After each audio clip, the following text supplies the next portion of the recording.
little bit like the inside of a jet plane cockpit inside here.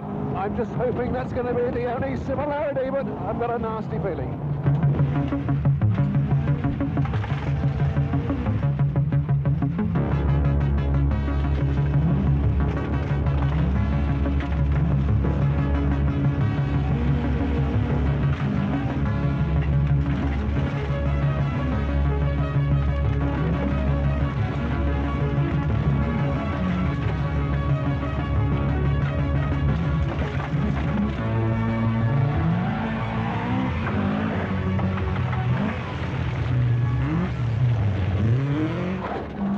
Steep hill, down that, whoa! That's an incredible right hand, almost like a ski slope here. This circuit has to be seen to be believed. Wow! God, missing these trees by inches sometimes. Perhaps I should have told Tony Pond that I slipped a disc just a few weeks ago.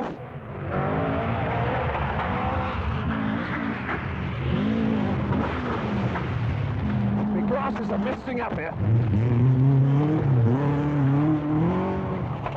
Oh dear, feel those rocks and boulders beneath the car. What's at the top of here? Little right-hander. We have made it all right, and down the inevitable slope. This is incredible how this machine is not turning over. Almost slid there.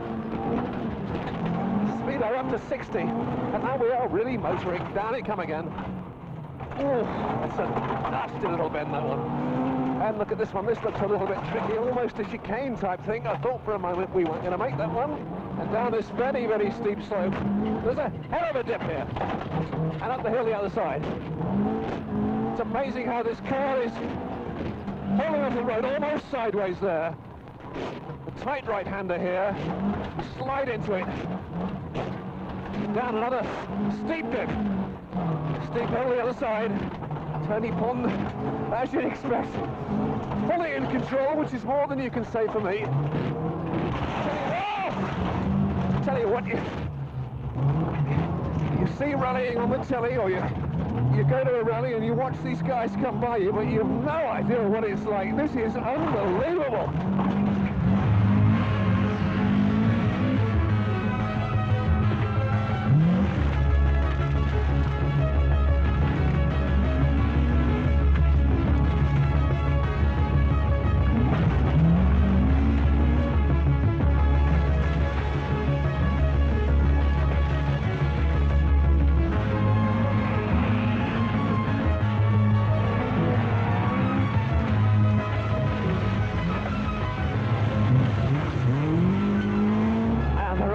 Believe me, when you wonder if you're going to make it.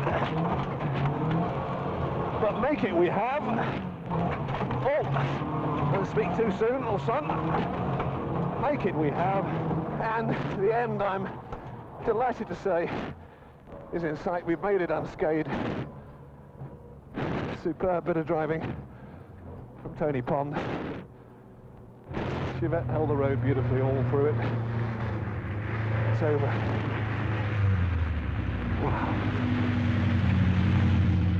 Well, that testing session took place, of course, just before the start of the 1981 Rothmans RAC British Rally Championship. And those hints you saw me giving there to Tony Pond certainly seemed to pay off, because after a fairly indifferent start of the season, Tony in fact finished runner-up in the Drivers' Championship, and his team Vauxhall won the Manufacturers' Prize. But the season, of course, really in the end, I suppose, belonged to the man who won the championship, Jimmy McRae, and his team Opel finished runners-up in the manufacturers' competition. Gentlemen, on the whole then, a pretty satisfactory season for both of you, would you say? Yes, I would say it has been very, very satisfactory. But Tony, as I say, a disappointing start, but it came good in the end.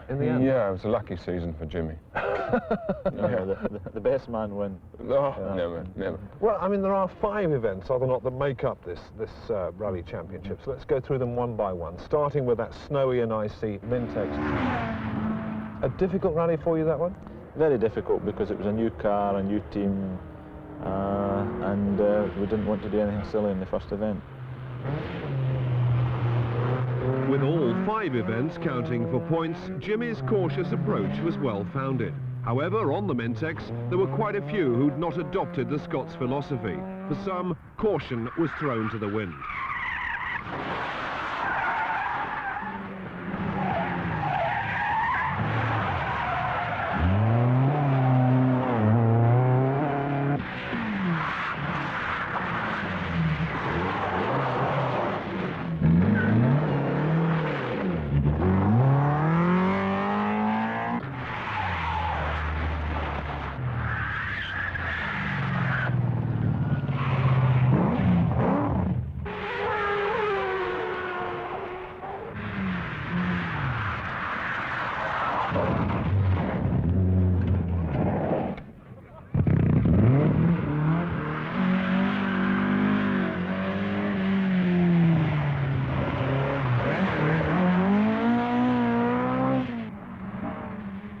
The main threat to Tony and Jimmy was Finland's Pentti Ricola.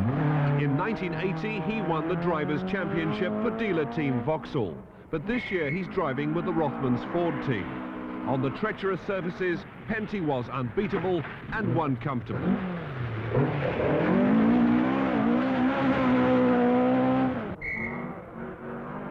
A sensible debut drive in the Opel earned Jimmy second place.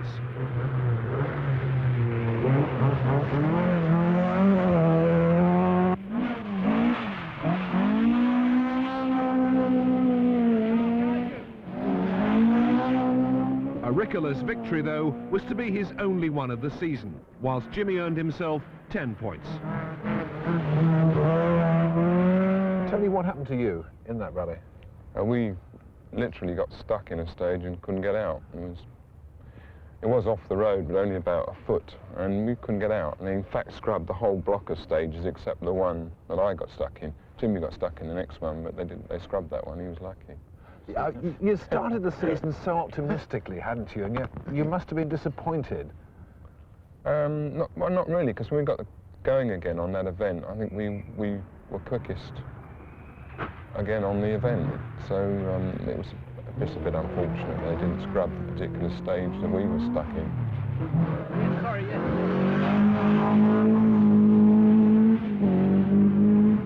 Anybody can be quick when they don't have the pressure, you see. The pressure. I've heard this one before. It's a good excuse. It's a McRae special. Yeah, but it was as you said, it was a good start for you, Jimmy, because you were in a new car. There'd been all the disturbance of swapping cars.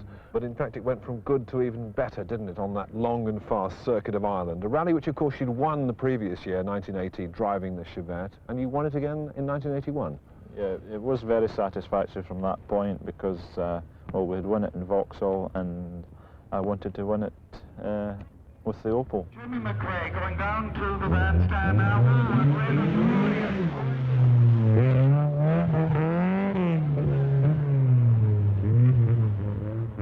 True to form, Jimmy from the outset was the man to beat, setting devastating stage times.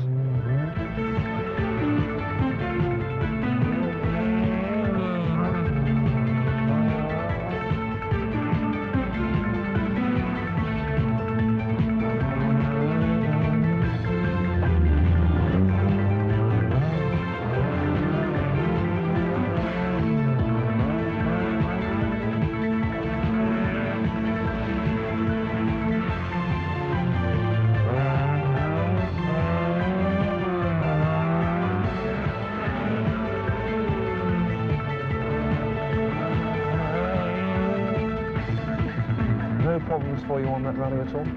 We had a problem towards the end. The last day of the rally, there was a group of stages which were very, very bumpy, and we broke a bracket in the back axle, and we had to change the back axle. But other than that, the car gave no problem. Potential threat Malcolm Wilson also had axle problems, but his was serious enough for him to retire. Teammate Ricola had a far more shattering experience.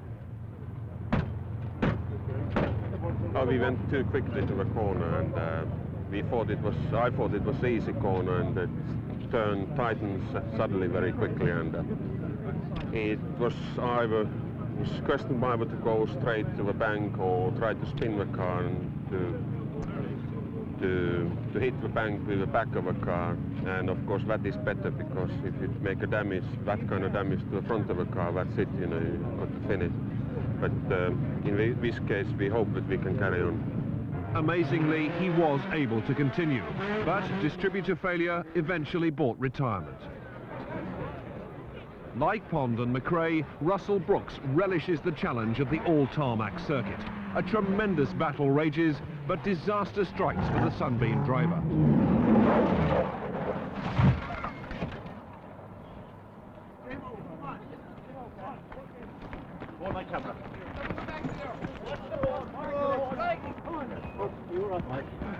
Come on, lads, get it off. Are you all right? Yeah. Will you hold motor? Yeah. Just slow that way. Co-driver Mike Broad is only bruised, but that error costs him and Russell a certain second place.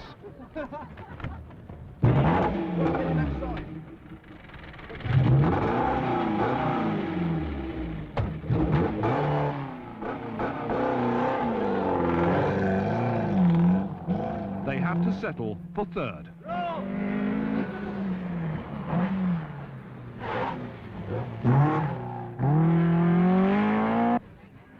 Ireland's Ger Buckley moves into the runners-up spot. A General Motors 1-2 on a rally which had just 33 finishers from 140 starters. Some Vauxhall drivers, sadly, didn't make matters too easy for themselves. Jim McDonald proves the point.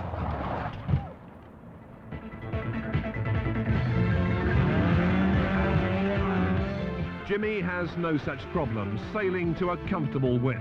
Last year, it was in a Vauxhall. Now it's in the new Ascona 400. It's a victory which enables the popular Scot to take his second successive Irish tarmac title.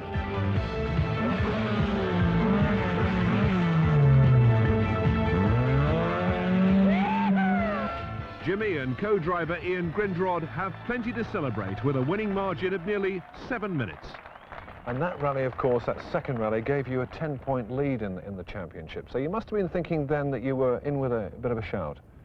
I think in rallying, you're never in with a shout until the end, until you're over the finishing ramp. It was better to be a 10-point lead than be 10 points behind. But you're never there until you're finished. Just between ourselves and not for the benefit of anybody else, what happened to Tony Pond on the circuit of Ireland? He went and broke the car again, didn't he? is this a fair technical description of what happened to you on the circuit of Ireland? That's a description made by a bloke who was dead lucky. Really. I mean, we were leading the event and just pacing ourselves for our first victory in the Vauxhall, and we had a slight technical hitch. The prop shaft came disconnected from the gearbox, and then we thought, oh, this is it, we're going home. Walked out of the stage, and promptly they scrubbed the stage because I think something went wrong with the marshals. So it looked like we were going to get going again, so we rushed to the arm to the gearbox and got going, but the organisers wouldn't let us carry on, so it was a bit of a setback, really. Did you feel a bit hard done by at that stage? Not really, no. It was a chance. I mean, we should have been out there and then, but we weren't out there and then. So we kept going. We went down to Killarney because Jimmy told me the crumpet was good down there. He also told me not to mention that in front of his wife. Sorry about that. I think it's fair to say about you, you're not a man who lacks confidence, but I mean, did you at that stage of the Rally Championship feel that maybe things weren't gelling the way they should be? Well, the championship was gone for us at that point. I mean, then was just the point that we had to go and win some rallies.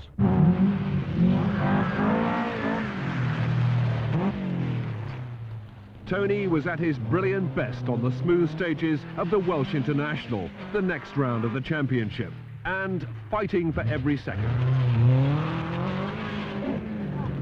With the bit between his teeth, he sets a scorching pace. The next big one was the Welsh rally. Yeah, McRae was back in his rightful position behind us. No real problem there. Jimmy, nevertheless, is not to be outdistanced and was applying pressure.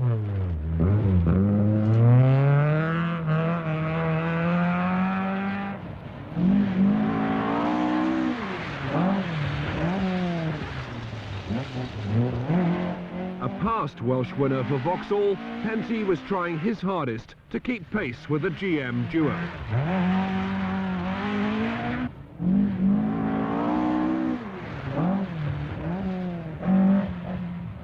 Trying a little too hard on occasion.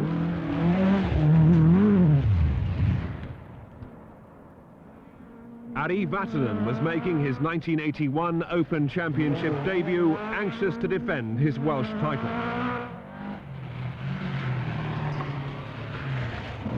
Pond relished the Finnish challenge, as did Russell Brooks. The Welsh turned out to be a four-cornered fight between Ari, Russell, Tony and Jimmy. The pace was frantic and something had to give. Eventually it was Brooks with engine problems. And this puncture didn't help either.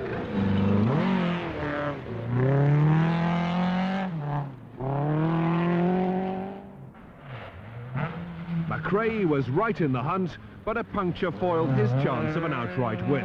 It was therefore left to Ari to score his second successive Welsh victory.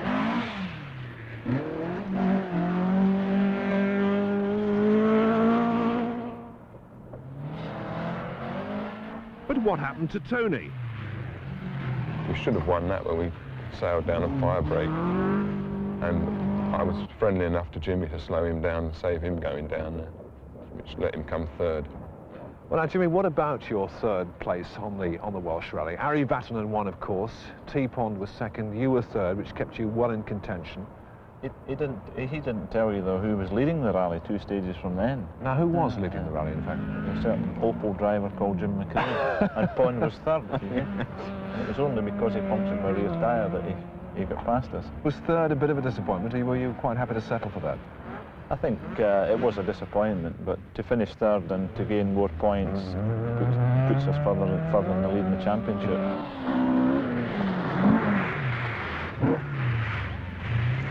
Despite his win, Vatanen's one-off appearance had no bearing on the title chase. But for Pond, the Welsh was to be the turning point in his fortunes. Lady Luck had started to smile on him. Tony said that, you know, he regarded the championship by then as being lost. Is that necessarily true? I mean, did you still regard him as a threat? I never really started the season thinking of Tony as a threat at all. You're not serious? No, I mean, the championships is never won until the end. I mean, we could have had problems. I don't think you could actually say that the championship was... he had lost the championship then. He was a threat. Now, at this stage of the game, the marketing departments of both Vauxhall and Opel had merged together, both, of course, General Motors. Did this make any difference to the rivalry between you, to the driving, etc.? Not really, no. I think, well, I suppose it brought us closer in that they had amalgamated, but it still made me more determined to beat Tony Pond and Vauxhall. But Mr. Pond had other ideas. He wasn't going to let Jimmy McRae win his home event without a fight.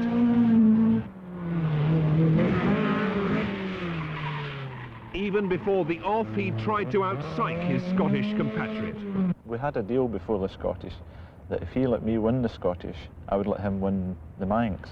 But he's not the type of person that you can actually deal with. He's untrustworthy, in fact. Very. Let's just get his version of what actually did happen in the Scottish. Was there some chicanery going on? No, on the Scottish I decided it was time. The Chevette was head and shoulders better than the Opel on that particular event, and we went out to about a minute lead and then just sat with that.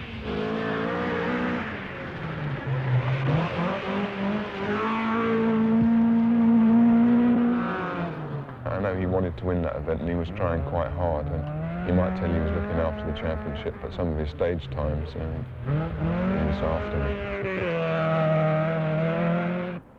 Past Scottish winner Ricola also had his sights firmly set on a win. After his 4th place on the Welsh, he was still in a position to challenge Jimmy for the Open title. An off-road incident followed by an off-song engine nearly put paid to his chances, and it was a relieved Penty Ricola who finished in the points, albeit behind his young teammate Malcolm Wilson, who was 3rd. We had one hiccup when a gearbox decided to sort of blow itself to bits, but we crawled out of that stage and gave Jim 17 seconds. Yeah. And I was only going along in reverse at the time. So I thought, well, this is going to be no problem. No problem indeed. Tony had taken his first win for Vauxhall in the Open Championship in formidable style.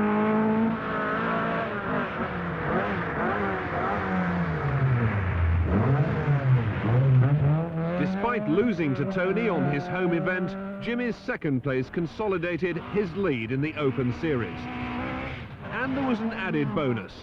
We've gained some useful points in the European Championship from the Scottish Rally, and we've been over and done 2 events in Europe, finished 2nd and a 5th. And what we're trying to do now is stay in the top 5 in the European Championship for a Grade A seeding next year. Because Tony Pond's a Grade A driver, isn't he? He's been lucky with that.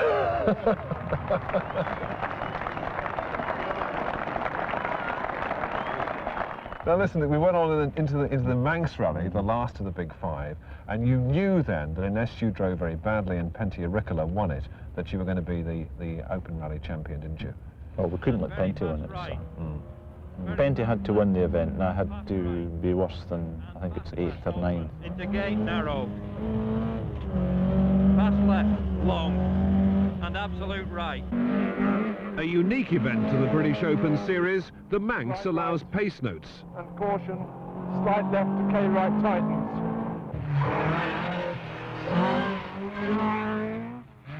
The challenge is sufficient to attract reigning world champion Walter Röhrl in a factory Porsche. Russell Brooks trying as hard as ever, as was Auricola. I mean, anything can happen in rallies, and you know, the championship was severe, but it wasn't now.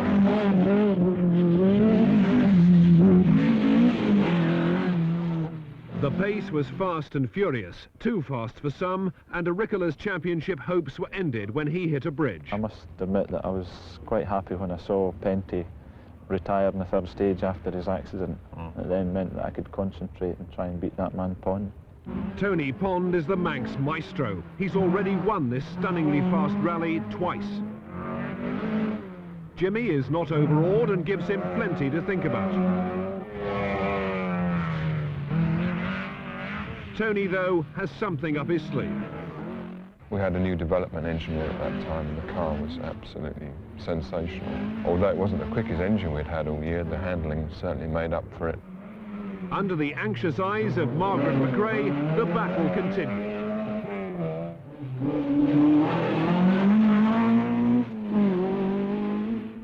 No one can match the shattering pace set by the GM duo.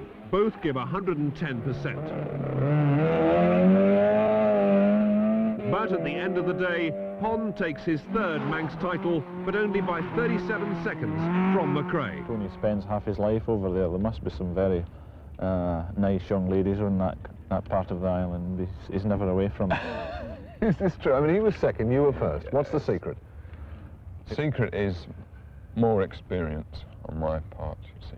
I'd been doing pace Are we note talking rallies. like rallying now, or the young ladies he's referring to? Yes, you see, that he hopes I had lots of young lady friends there. That would have slowed me down, but I didn't. You see, this is the proof. I won the event. And I've done more pace note rallies all year than Jim had. I've done big ones like Corsica and things like that.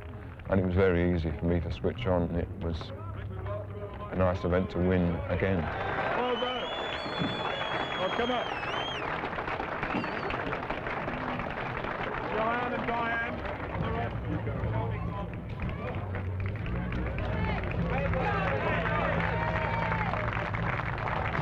A very happy end of the season for you, Tony, of course, because it made you runner-up in the Drivers' Championship, and of course Vauxhall won the Manufacturers' Prize. So looking back on the season, what are your reflections Well, on it depends, you see. When Pentti won the Drivers' Championship for Vauxhall, they turned around and said, oh, this is no good, we've got to win the Manufacturers. This year we win the Manufacturers, no good, we should have won the Drivers, you see. So next year it's a case of winning everything, I think. And in the end, the car came very, very good. Bill Blydenstein's chaps did a terrific job on it, and we had wonderful backup all year. It went very well for us. Well, many congratulations to you. Do you want to say a quick final word about Jimmy McRae? Jimmy McRae, he's going to go a long way. off the road, probably. Jimmy, you're going to have the last word, because in fact you did win the Drivers' Championship, and your team runners-up in the manufacturers' competition. A last word from you then on the season. I was only hoping that Tony was going to get the same car as I was driving, the same car to drive next year as I would be driving, then we'd really see who was the best. And who would be the best? Oh, I think it would be the Scotsman.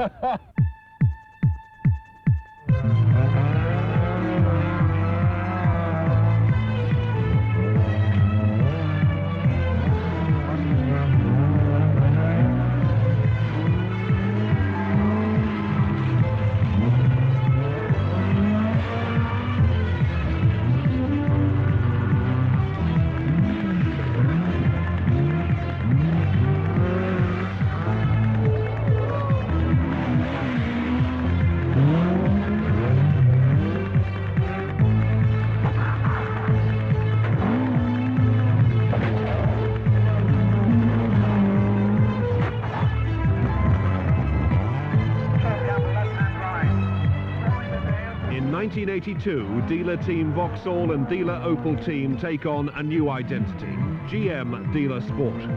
They're hoping for another triumphant season to follow 1981, their most successful year ever. And what makes a successful driver? Do rally drivers say, I'd like to finish third, or I could finish second, or whatever? I don't think they say that to themselves, no. If they're going to be good rally drivers, then there's only one place to be, and that's winning. And quite honestly, anything else you can have at a discount in this sport.